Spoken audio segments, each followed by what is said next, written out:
ఈరోజు ఒక మంచి ప్యాన్ కేక్ చూద్దాము. రైస్ పేపర్ అండ్ అలాగే వెజిటబుల్స్తో కలిపిన ప్యాన్ కేక్ అనమాట. వెయిట్ లాస్లో ఉండేవాళ్ళు, డైటింగ్ చేసే వాళ్ళకైతే డిన్నర్కి మంచి ఆప్షన్ అని చెప్తాను. కొత్తగా చూసేవాళ్ళు ఛానల్ని సబ్స్క్రైబ్ చేసుకోవటం మర్చిపోవద్దు.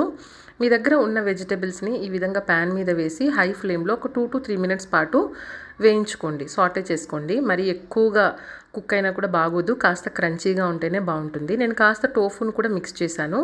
టోఫుని బదులు పన్నీర్ కూడా యూజ్ చేయొచ్చు. ఇప్పుడు ఆ వెజ్జెస్ని తీసేసి రైస్ పేపర్ని వేసి దానిపైన సాస్ వేసుకున్నాను, టొమాటో సాస్.